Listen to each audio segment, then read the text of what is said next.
Bonjour à tous. Bonjour. Bienvenue au Centre Égale Vérité, l'école du royaume des cieux de Jésus-Christ par le Saint-Esprit. Bienvenue à la sœur Grace. Ça fait longtemps que nous t'avions vu. Heureux encore de te retrouver parmi nous. Amen. Amen. Alléluia, alléluia. Amen. Gloire à Dieu. Gloire à Dieu. Prions. Père, merci pour ce temps. Merci pour la parole de grâce qui sera donnée par ton esprit aujourd'hui. Nous nous disposons à écouter, nous nous disposons à obéir, nous nous disposons à, une fois encore, à nous inscrire dans ta volonté parfaite. Nous te donnons nos cœurs, je te présente l'Église et tous ceux qui vont écouter, Père, d'aide les toucher par ton Esprit Saint, d'aide répondre aux prières, d'aide répondre aux besoins, d'aide accomplir certains droits. Malgré notre ignorance, montre ta grandeur au milieu de nous. Ainsi prier au nom de Jésus. Amen. Amen. Voilà. Gloire à Dieu, gloire à Dieu, gloire à Dieu. Amen. Ok. Nous sommes toujours dans notre thème de l'année, l'Esprit Saint et la grâce de Jésus-Christ. Nous sommes en train de développer les paroles de grâce. Des paroles de grâce avec le Saint-Esprit. Aujourd'hui, nous le voyons sous forme de ta présence. Ta présence, les paroles de grâce et le Saint-Esprit. Alléluia. Amen. Ok. Nous prenons notre verset de base, Luc chapitre 4, verset 18 à 22. Nous connaissons. L'Esprit du Seigneur est sur moi parce qu'il m'a oint pour annoncer une bonne nouvelle aux pauvres. Il m'a envoyé pour guérir ceux qui ont le cœur brisé, pour proclamer aux captifs la délivrance et aux aveugles le recouvrement de la vue, pour renvoyer libres les opprimés, pour publier une année de grâce du Seigneur. Ensuite, il roula le livre, le remit au serviteur et s'assit. Tous ceux qui se trouvaient dans la synagogue avaient les regards fixés sur lui. Alors il commença à leur dire, aujourd'hui cette parole de l'Écriture que vous venez d'entendre est accomplie. Et tous lui rendaient témoignage, ils étaient étonnés des paroles de grâce qui sortaient de sa bouche. Alléluia. Amen. Jésus se présente publiquement, disant que l'Esprit du Seigneur est sur lui, il a énoncé toute une série de verbes d'action. Je ne cesse de les rappeler, les verbes sont des actions. Il termine en disant que c'est pour proclamer une année de grâce, pour proclamer la grâce. Alors je vous pose la question, êtes-vous prêts à écouter l'évangile de la grâce? Amen. Oh, vous êtes distraits. Amen. Et vous qui nous suivez sur les réseaux sociaux, êtes-vous prêts à écouter l'évangile de la grâce? Alléluia. Dites-moi les amens. On veut voir vos amens dans les... Répondez avec des amens sur les réseaux sociaux. Voilà. L'évangile de la grâce. Et notre église s'appelle Centre Grâce Vérité. Nous sommes dans la grâce. La grâce n'est plus à invoquer. La grâce n'est plus à chercher. On vit dans la grâce de Jésus-Christ. Alléluia. Amen. Et je suis en train d'expliquer, de vous dire que quand vous priez, vous dites au Seigneur, fais-moi grâce. Qu'est-ce que vous demandez? Est-ce que vous comprenez ce que vous dites? Et malheureusement, on découvre que beaucoup ne comprennent pas ce qu'ils disent. Ils ne savent même pas que nous sommes des gens de la grâce. La grâce est là. La grâce est là. Jésus, c'est l'homme de la grâce. Voici l'homme de la grâce, ce qu'il dit, ce qu'il va faire au milieu des hommes. Et l'homme de la grâce, crucifié, ressuscité, il donne l'Esprit Saint à tous ceux qui croient. Donc nous sommes tous des hommes et des femmes de la grâce. Alléluia. Amen. Dis, je suis l'homme de la grâce. Je Je suis une femme de la grâce. La femme dit, je suis la femme de la grâce. Je suis la femme de la grâce. Aux réseaux sociaux, dites, je suis l'homme de la grâce. Et femme, dites, je suis la femme de la grâce. Alléluia, alléluia. Alors, Jésus parlait, on voyait la grâce s'exprimer. Comment il guérissait les gens, comment il ouvrait les yeux des aveugles, comment les morts étaient ressuscités. Jésus venait par sa présence, soit il touche, soit il parle, soit il renvoie simplement tout bonnement les gens en disant « Oh, ta foi est grande ». Et les gens étaient guéris, ils recevaient. Devant l'impossibilité dans laquelle se trouvaient beaucoup de gens, Jésus donnait des solutions. Solutions aux aveugles. Jusqu'à aujourd'hui, la médecine n'a pas encore trouvé comment guérir les aveugles. Jusqu'à aujourd'hui, la médecine n'a pas encore trouvé réellement comment guérir les fous. Jusqu'à aujourd'hui, la science n'a pas encore trouvé comment guérir un certain nombre de maladies, certains cancers, des diabètes comme ça. Non, on soulage simplement, mais ils ne sont pas guéris. Et devant toutes ces impossibilités, Jésus venait apporter des solutions. C'était ça la grâce. Voyez, quand il y a désespoir, vous ne savez plus, comme une expression du monde dit, à quel saint se vouer. Et vous voyez Jésus se présenter et vous avez la solution. C'est une grâce. Alléluia. Ah, c'est ce qu'il a dit. Je viens publier une année de grâce du Seigneur. Alors, on a compris aussi que les paroles, les grâces qui sortaient de la bouche de Jésus, c'était la pensée de Dieu. La pensée de Dieu qui veut que tous soient sauvés. La pensée de Dieu qui veut que tous soient guéris. La pensée qui veut que sa gloire se répande sur la terre. Que tous les hommes voient sa gloire. Amen.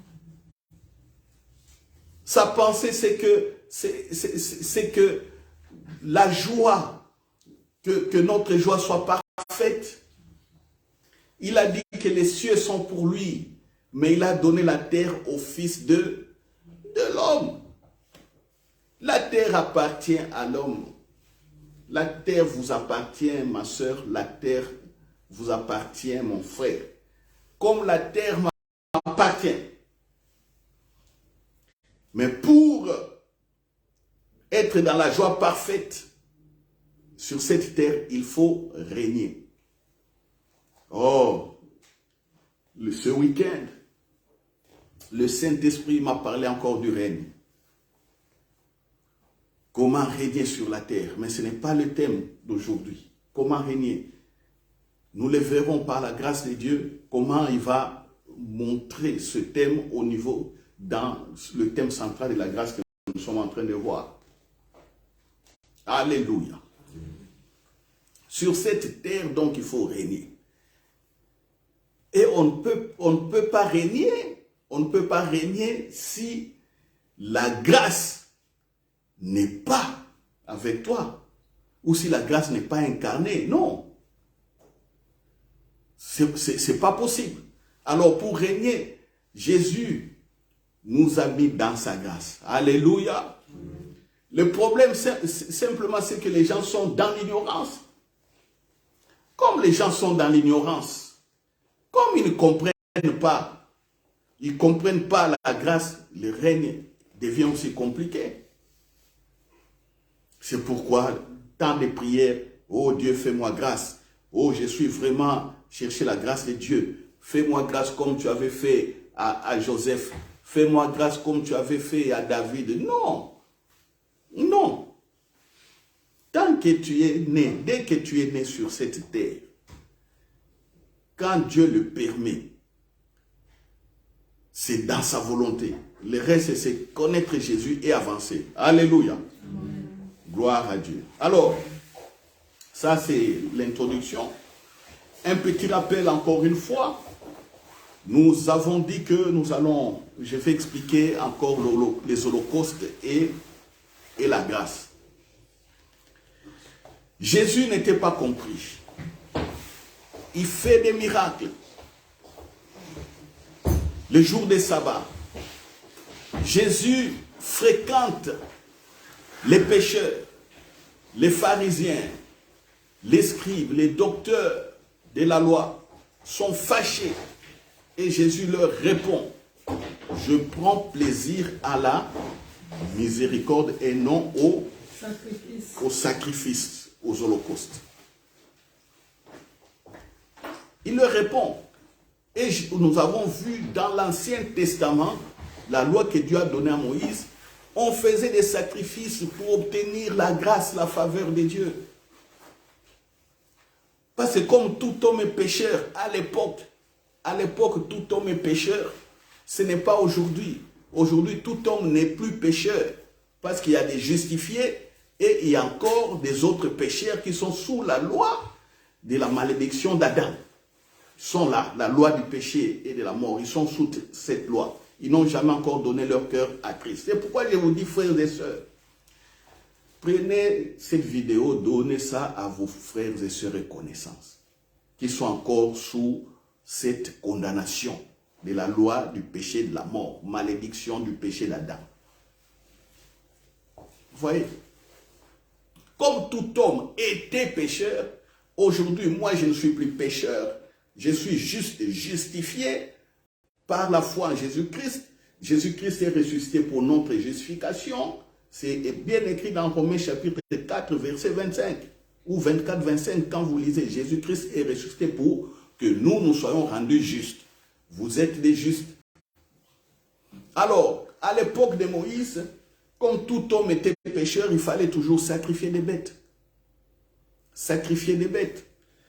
Et quand on n'avait pas, ou on habitait loin, et c'était difficile d'amener ces bêtes à une synagogue ou à un temple ou à un centre religieux où il y avait des sacrificateurs, pour se faire pardonner des péchés et retrouver la grâce, qu'est-ce qui se faisait? On prend Lévitique chapitre 5, prenez Lévitique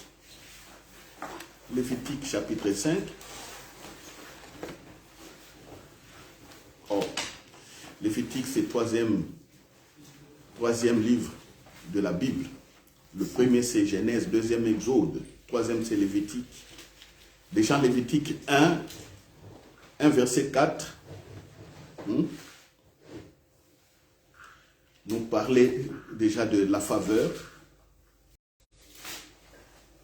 3 et 4, Lévitique 1, 3 et 4, nous parlait déjà des sacrifices pour obtenir la faveur. Ça, on a vu. Quand on prend Lévitique chapitre 5, versets 7 et 11, 5, versets 7 et 11, on parle des sacrifices de culpabilité. Donc, quelqu'un a péché, il veut se faire pardonner par Dieu pour obtenir encore la grâce, la faveur. Lévitique 5, 7, la personne, s'il n'a pas de quoi se procurer une brebis ou une chèvre, si la personne n'a pas de l'argent pour se procurer une brebis ou une chèvre, il offrira un sacrifice de culpabilité à l'Éternel pour son péché 2 tourterelles ou 2 jeunes pigeons. Vous voyez, on cite les animaux là-bas.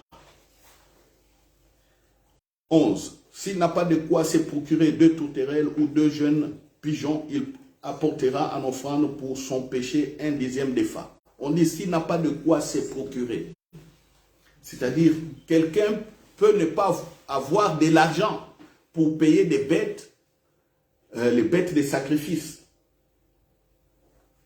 Vous voyez, s'il n'a pas de quoi se procurer. Donc, il peut arriver que quelqu'un manque d'argent.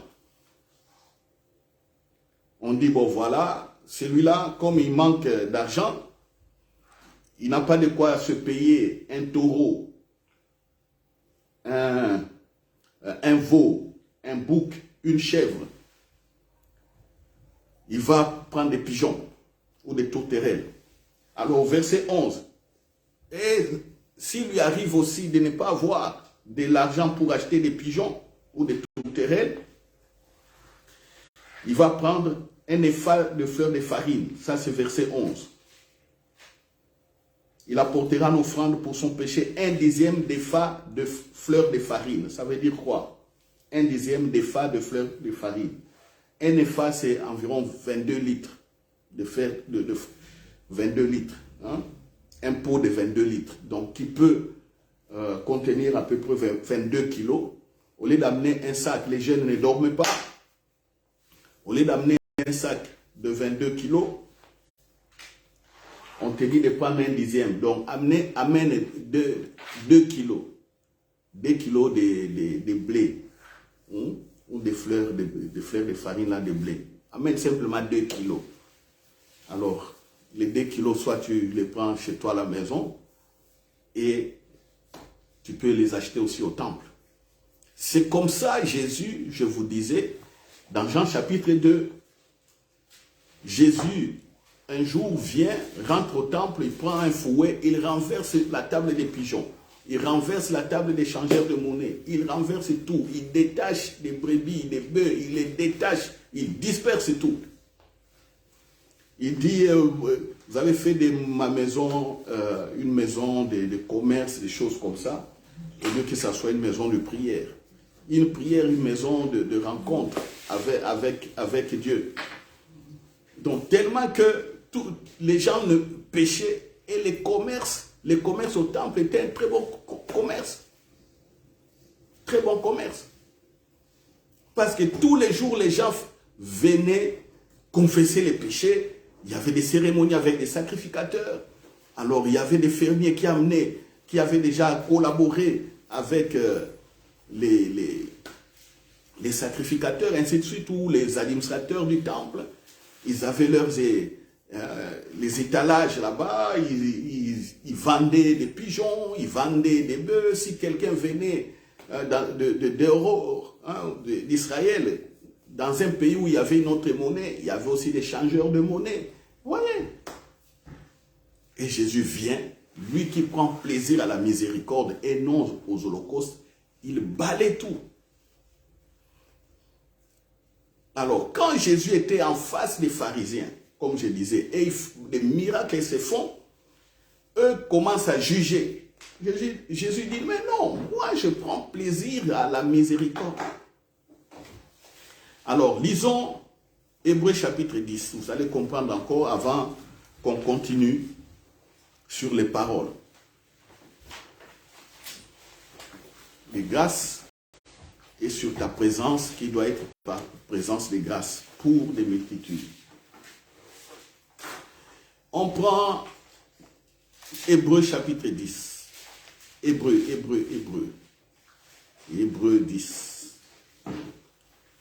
Hébreux 10. Ok, Hébreux 10. On peut lire de 1 à 1 jusqu'à 30, mais je vais simplement tirer des versets importants.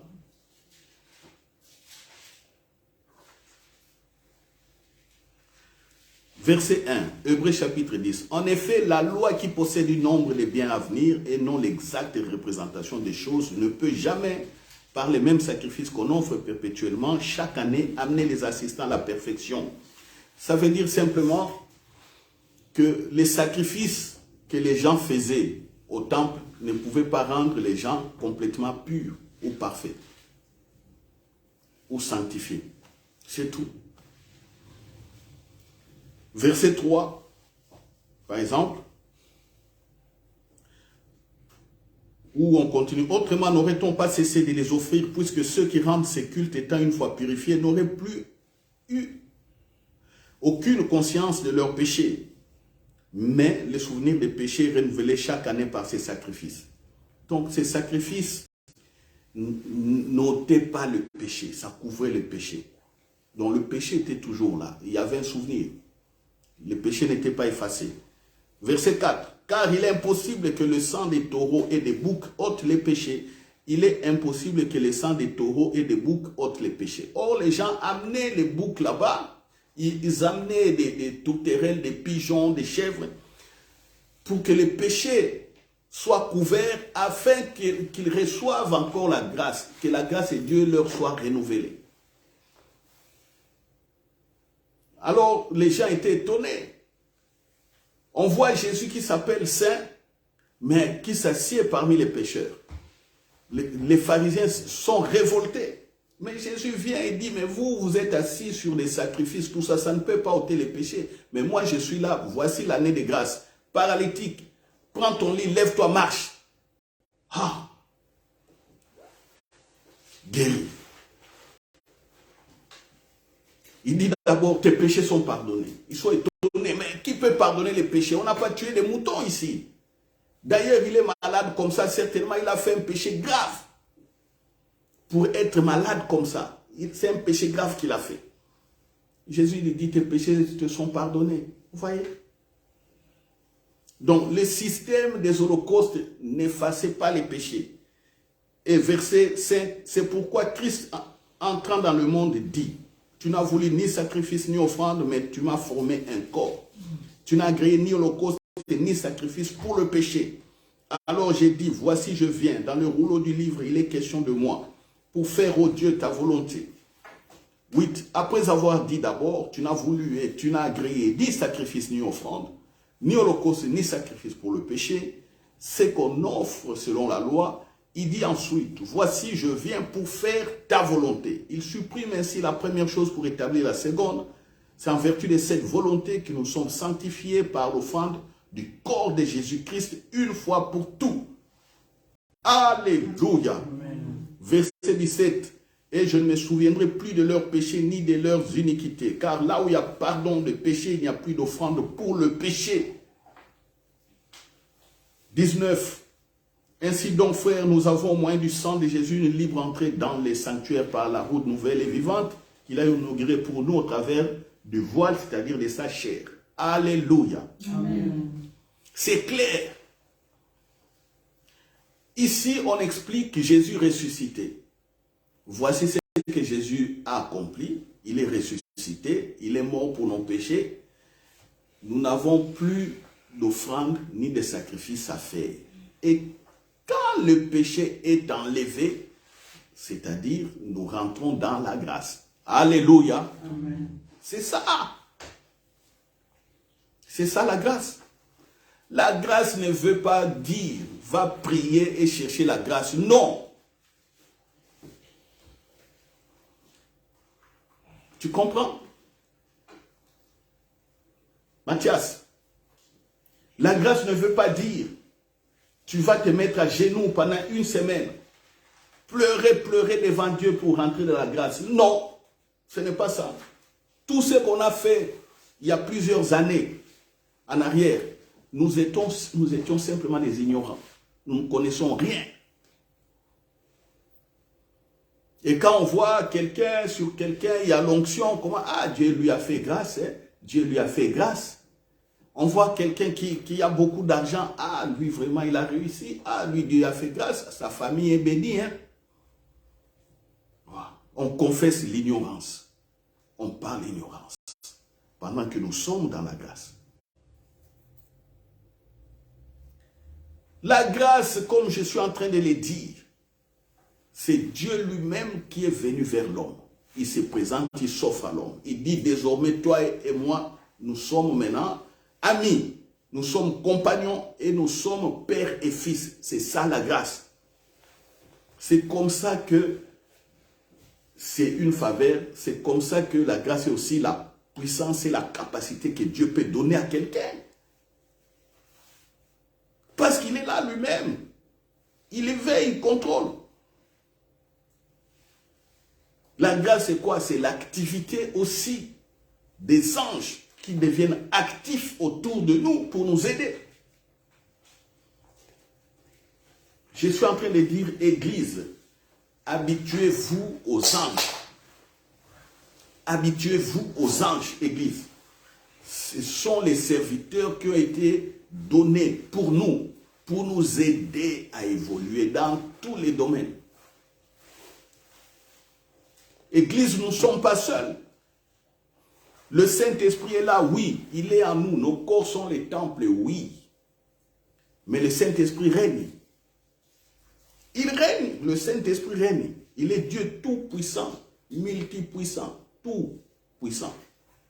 Et ceux qui font le travail à côté, ce sont les anges. Alléluia. Amen. Alléluia. Alors, parlant d'aujourd'hui. Aujourd'hui, nous sommes en train de dire ta présence, tes paroles, des grâces et le Saint-Esprit, ta présence. Nous allons voir le cas de Jésus ici, chez Zachée. Comme ça, nous allons transposer ce cas sur nous-mêmes. Jésus, prenons Zachée, c'est Luc chapitre 19. Zachée. Luc 19. En tout cas, Zachée, je ne le prêche pas beaucoup. Si j'ai bonne mémoire, je pense que depuis que j'ai commencé à prêcher publiquement, ça sera la deuxième fois que je prêche publiquement sur Zachée. Je connais tout, mais prêcher sur Zachée aujourd'hui, c'est la deuxième fois, depuis que j'ai commencé à prêcher. Vous voyez mon frère, Eric, tu comprends? Pourquoi je prêche maintenant? Parce que j'ai compris, Zachée, c'est la grâce. Au début, c'était ça, mais bon, dans cette époque, dans la révélation de l'époque, aujourd'hui, c'est une grande révélation.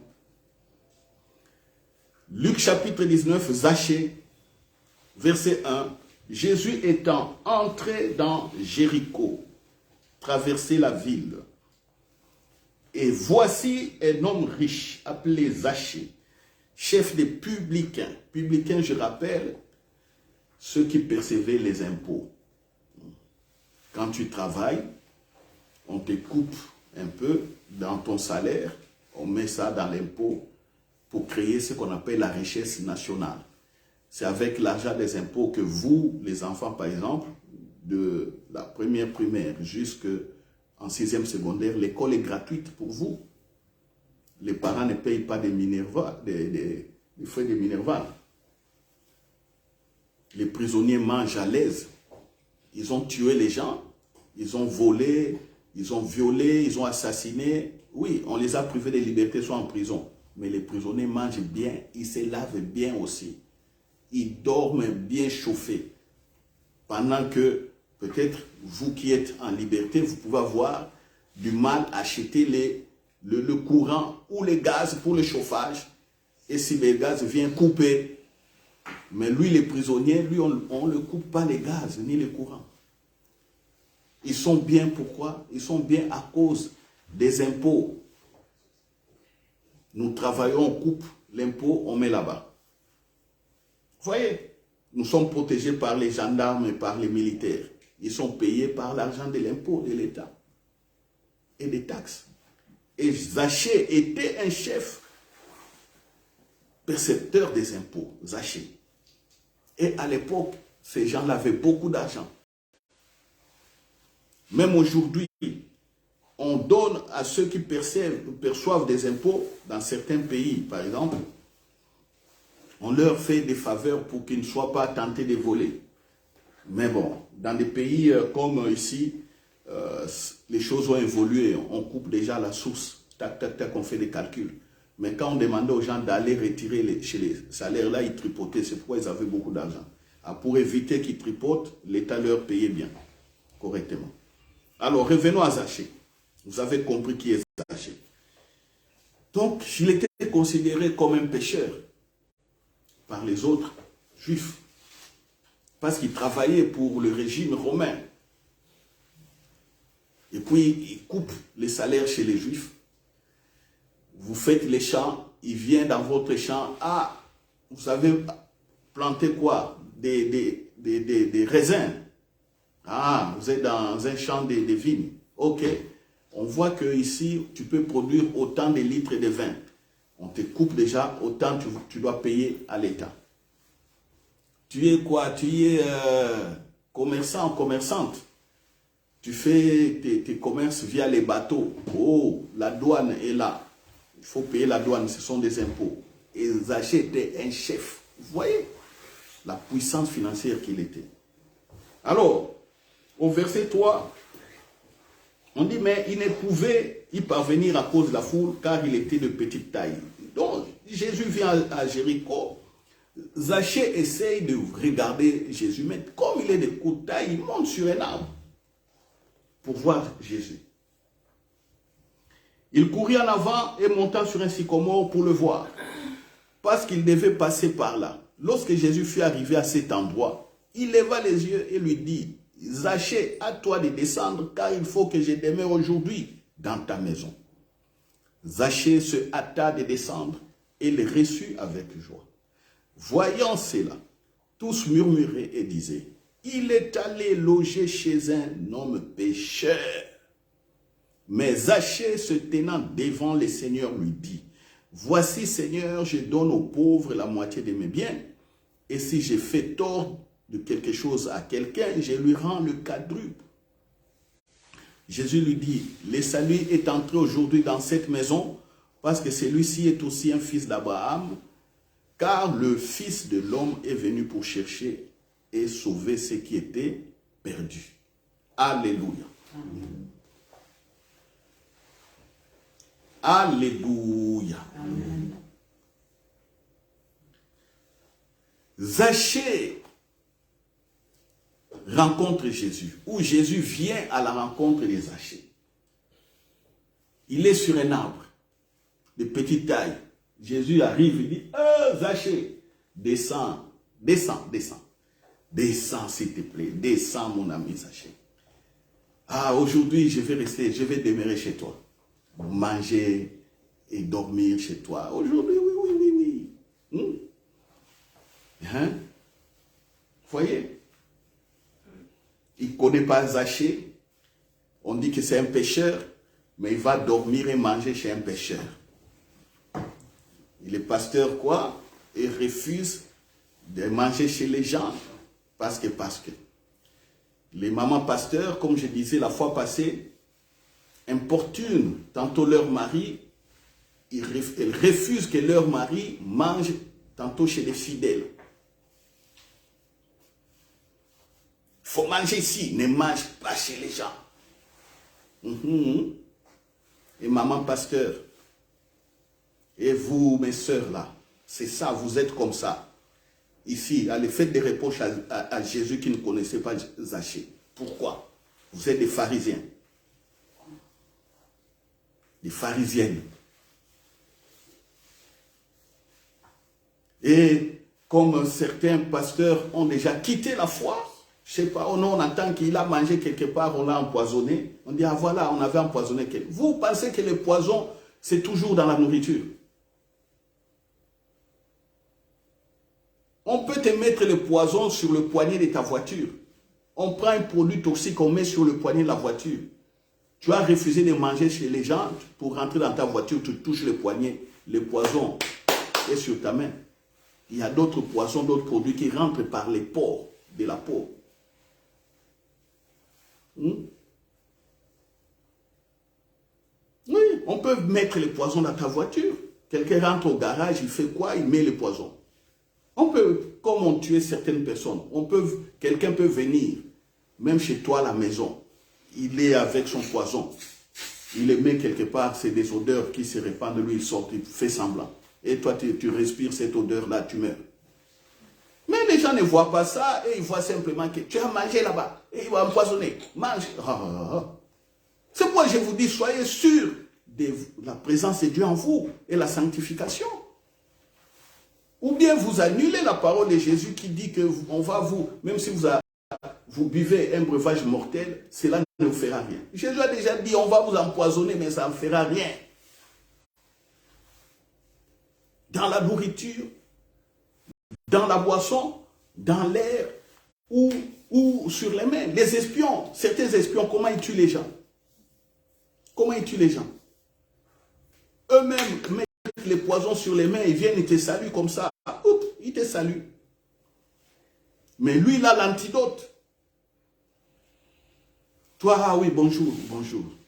C'est fini, ça va rentrer. Il faut faire attention. Croyez en Dieu, croyez.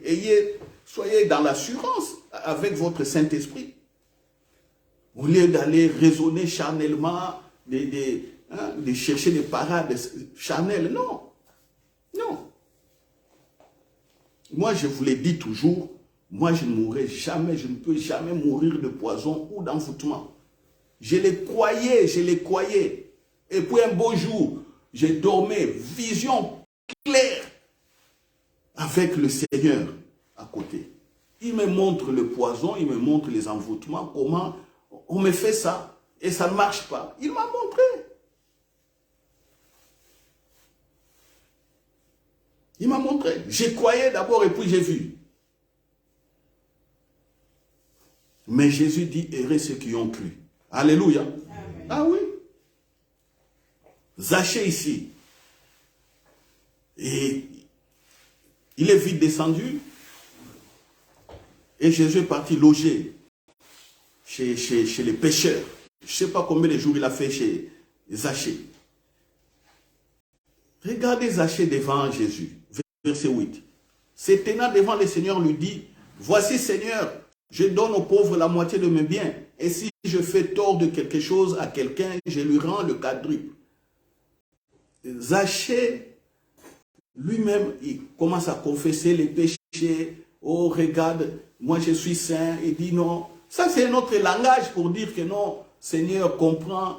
Je suis, malgré que les gens disent que je suis pécheur, regarde, moi je suis saint. Regarde ce que moi je fais. Il répond à ce que les gens disent de lui. Voici comment moi je répare mes torts aux gens, je rends au quadruple, tout ça. Est-ce que Jésus avait besoin de ça?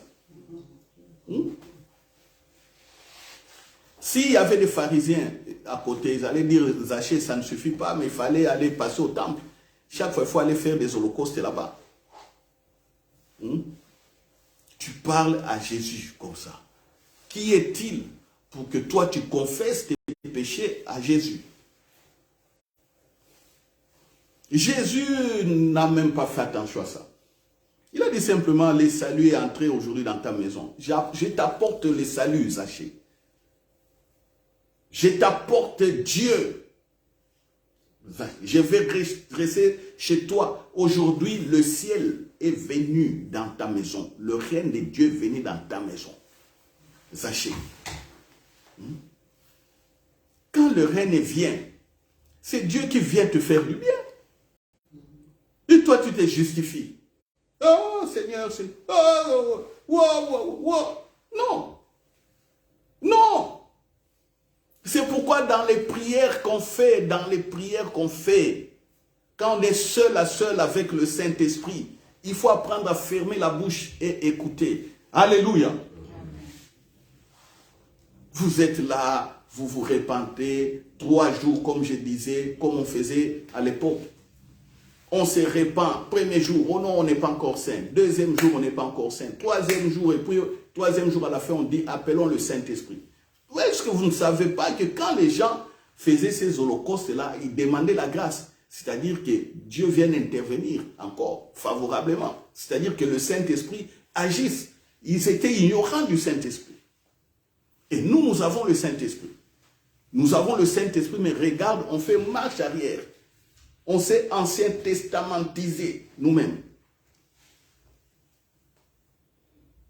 Tu t'es toi-même ancien testamentisé. Pendant que Jésus t'a nouveau testamentisé, toi tu laisses les choses de Jésus, tu recules dans l'Ancien Testament. Alors dites-moi quand tu recules comme ça, si le Saint-Esprit va agir dans ta vie. Tu attristes le Saint-Esprit. Il y a beaucoup de messages, il y a beaucoup de prédications qui ont tellement attristé le Saint-Esprit et sans embrouiller, les chrétiens sont devenus forts. le Saint-Esprit n'agit pas. Il laisse les prédicateurs crier à la chair. Waouh, waouh, Jésus, waouh. Et puis faites ceci, faites. Non. À la fin, priez pour les guérisons, priez pour les miracles, rien. Il faut forcer encore pour les miracles. Forcer. Quelqu'un viendra, il prie au jour. Vous priez, il revient encore le lendemain. Reviens. Maintenant, entrons dans les jeûnes. Oh, maman, viens, pars-toi à la montagne. On a prié, on n'a pas pu. Rien. On prend la personne, on les amène sur la montagne. On va forcer là-bas dans la prière, sur la montagne. Est-ce que Jésus a amené Zachée sur la montagne? Alors. On amène les gens sur les montagnes pour que les gens soient touchés, je ne sais pas comment. Je ne comprends rien du tout dans tout ça. Et comme c'est la mode, tout le monde fait ça. Si tu parles mal de ça, ou tu parles contrairement à ça, on pense que tu es mauvais, donc c'est toi qui ne comprends rien. Et puis on viendra dire, dans ton église, il y a combien de membres? Toi, tu ne vois pas ici, le pasteur, il est puissant, il est... Ah. Oh, tu peux être puissant, mais dans l'égarement avec tous les fidèles. Jésus dit, Zachée, moi je viens chez toi, le salut est venu. C'est ça la présence, c'est ça les paroles de grâce. La pensée de Dieu s'exprime ici par la présence de Jésus dans la maison de Zachée.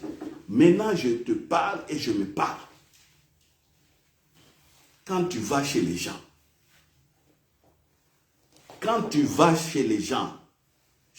tu rentres dans leur maison, qu'est-ce qui se passe? Est-ce que ta présence amène la grâce?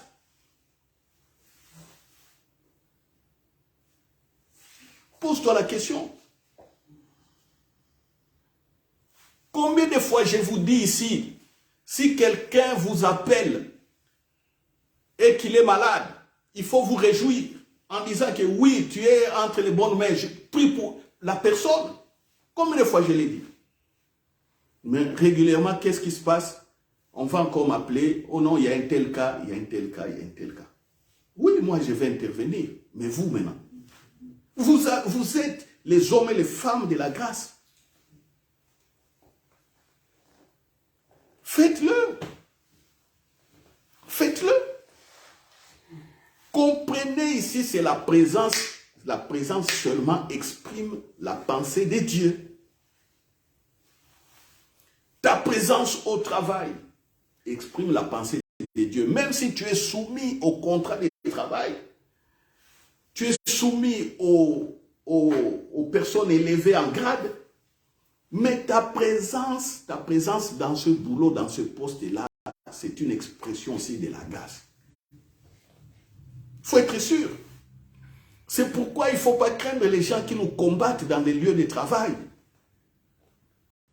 ne faut pas les craindre. Laissez-les combattre. Laissez-les. Ils ne savent pas ce qu'ils font généralement. Et nous devons avoir les attitudes, des paroles toujours de grâce. Les attitudes de grâce. Et manifester le règne. Pour d'autres personnes ici parmi nous, ou ceux qui nous écoutent, si ils perdent ce travail qu'ils font, pour eux, dont la vie est finie. C'est fini. Ah, où est-ce que je vais trouver encore un autre travail? Il pleure. La grâce qui pleure. La grâce qui est ignorante. Non. On ne pleure pas. On ne pleure pas. La grâce n'est jamais battue. Non, jamais. La grâce peut être mise en difficulté. Mais la grâce finira par être vainqueur. Amen. Alléluia. Amen. Alléluia. Amen. Oui.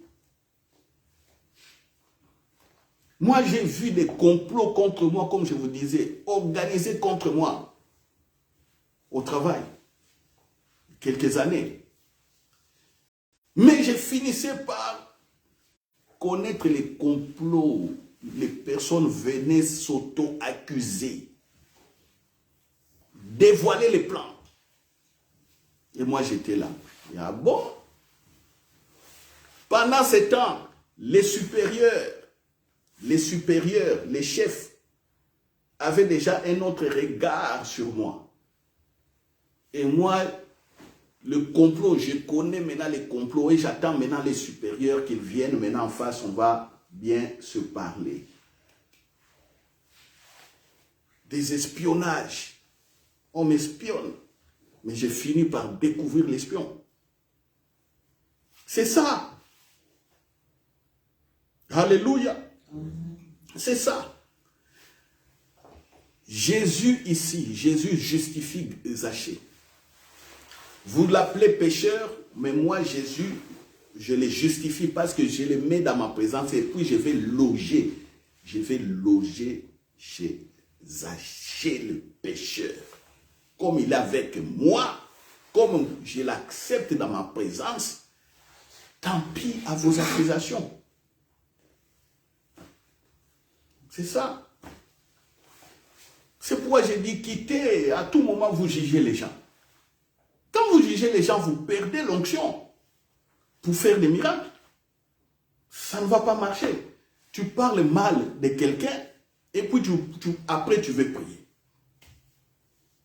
Non. Je suis en train de supplier même certains collègues et amis sur WhatsApp. Je ne cesse de les dire qu'ils m'écoutent un peu prêcher ça. Comment ils insultent, surtout en matière politique, les gens. C'est anormal.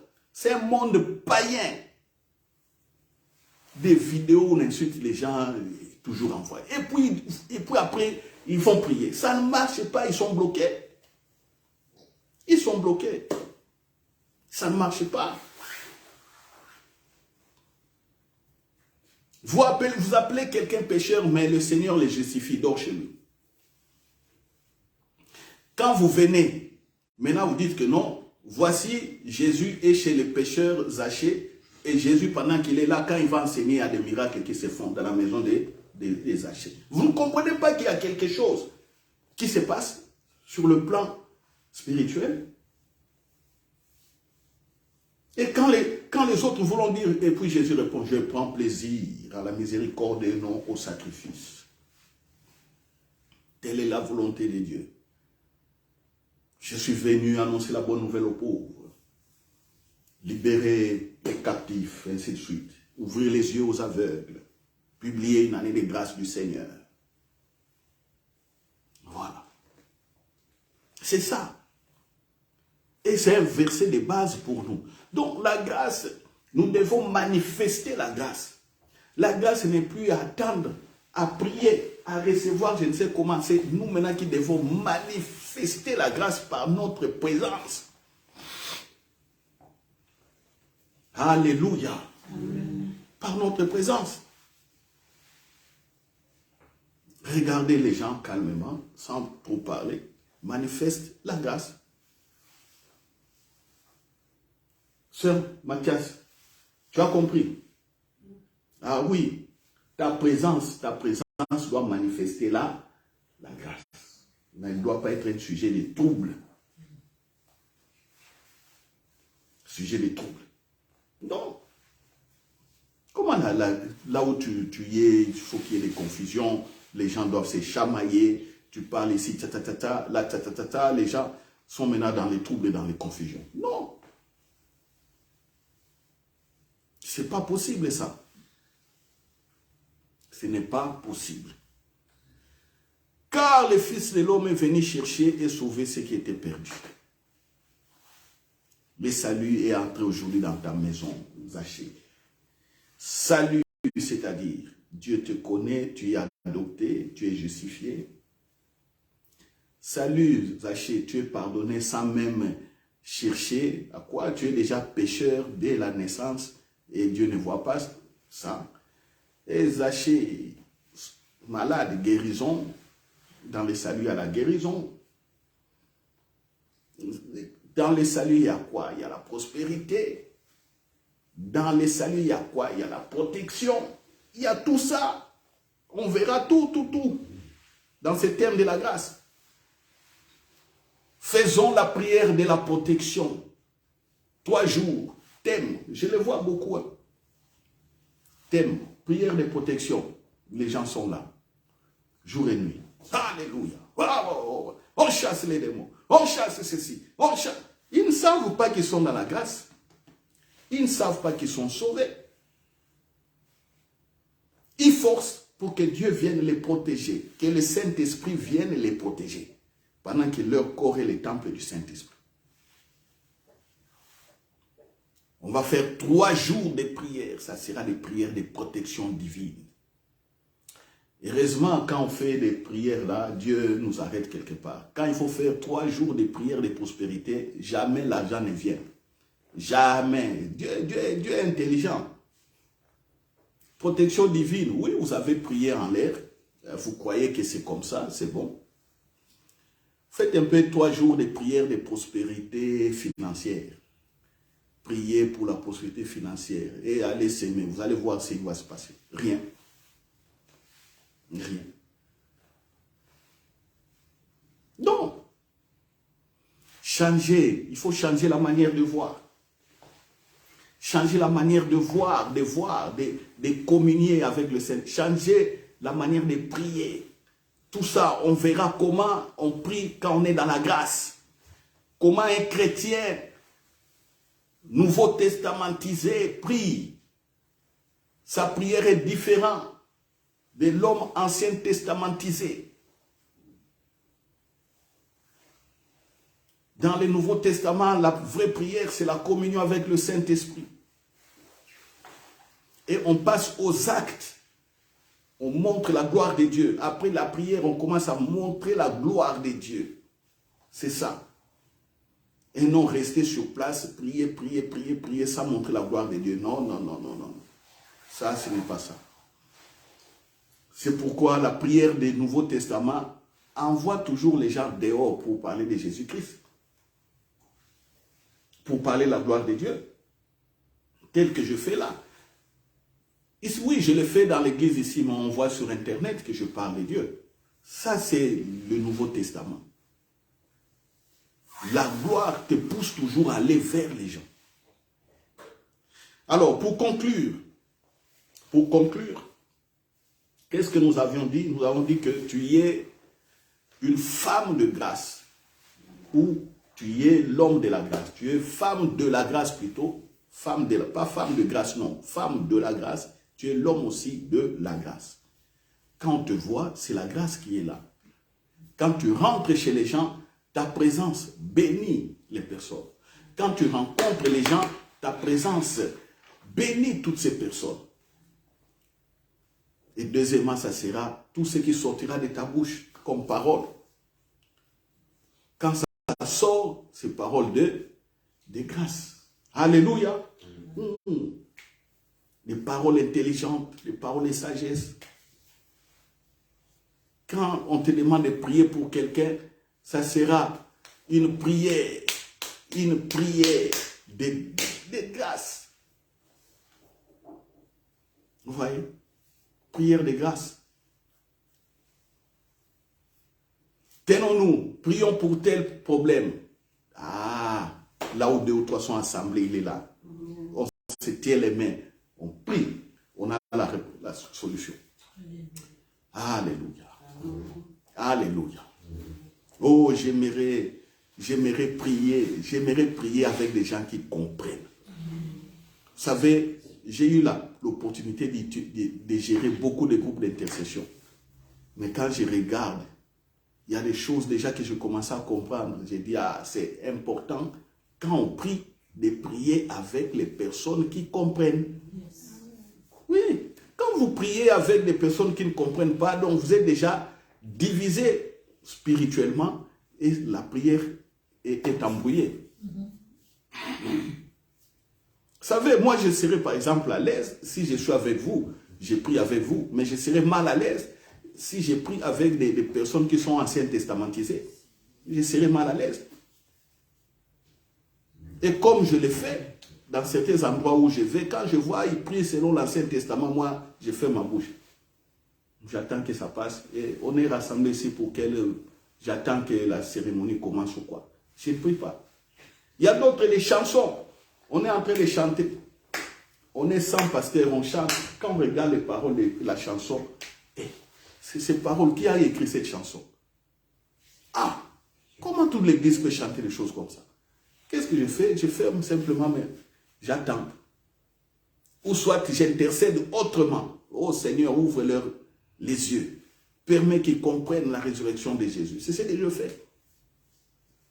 Mais je serai à l'aise si je prie avec des personnes nouveau testamentisées comme ça. Des prières simples, mais ô combien justes. Des prières justes selon la parole.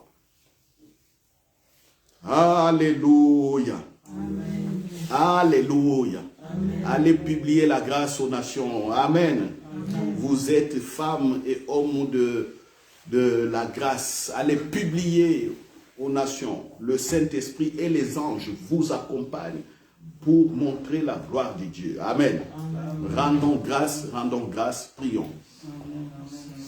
Oui, je rends grâce pour cette parole, je rends grâce pour ces vérités au nom de Jésus-Christ. Je suis l'homme de la grâce, mes sœurs sont les femmes de la grâce, mes frères sont des hommes aussi de la grâce. Merci, partout nous irons, partout nous visiterons les gens. La grâce sera communiquée. Quand nous accueillerons aussi les nations, la grâce sera communiquée au nom de Jésus. Alléluia. Nous allons communiquer la grâce. Nous allons communiquer la grâce au nom de Jésus-Christ. Au nom de Jésus. La grâce est là. Ce n'est plus à chercher. La grâce est là. Ce n'est plus à forcer dans des jeûnes et prières, dans les montagnes. Ce n'est plus aller chercher dans des déplacements, je ne sais où. Non, non, non, non, non. La grâce est là. La grâce est là. Nous sommes hommes et femmes de la grâce. Et nous bénissons encore l'œuvre achevée de Christ qui nous a positionnés. Alléluia. Alléluia. Merci Jésus de nous avoir positionnés hommes et femmes de la grâce. Ainsi, priez. Amen. Je déclare que le Saint-Esprit vous accompagne au nom de Jésus. Amen. Amen. Je déclare que le Saint-Esprit obéisse aux paroles qui sortent de vos bouches. Amen. Amen. Les anges obéissent. Alléluia. Amen. Les anges obéissent. Amen. Les anges obéissent. Ils font l'activité. Et le Saint-Esprit règne. Alléluia. Amen. Et toi, tu règnes dans la présence du Saint-Esprit. Alléluia. Il va accompagner ces paroles. Alléluia, au nom de Jésus. Ne craignez rien, proclamez, alléluia. Ne craignez rien, déclarez la grâce, alléluia. Au nom de Jésus, ne craignez rien, déclarez la grâce. Soyez rassurés, confiants. C'est ça la foi. Alléluia. La foi, c'est ce que vous avez cru aujourd'hui, alléluia. La foi, ce n'est pas la prière que vous ferez. Non, non, non, non, alléluia. Non, non, non, non. La foi, c'est ce que vous avez cru. Et la foi sortira de vos bouches. Alléluia. La foi sortira de votre présence. Alléluia. Et la gloire de Dieu sera vue des nations. Alléluia. Alléluia. Gloire à Dieu, gloire à Dieu. Alléluia. Merci Saint-Esprit pour ta présence, pour ton accompagnement. Merci. Merci. Ainsi priez au nom de Jésus. Amen. Amen. Bon début de la semaine. Aujourd'hui dimanche, c'est le premier jour de la semaine. C'est le jour de la résurrection de Jésus-Christ. C'est le jour où la grâce est devenue possible, atteignable, alléluia, vivable, consommable, alléluia. Je peux dire étrable, comme du verbe être, étrable. Alléluia. Voilà, ok, c'est bon. Publiez le message aux nations. Partagez cette vidéo. Nous allons nous voir le dimanche prochain, même heure, même fréquence. Et bientôt, nous allons organiser une séance de prière où nous allons encore prier ensemble, mais des personnes qui ont compris cet enseignement. Alléluia.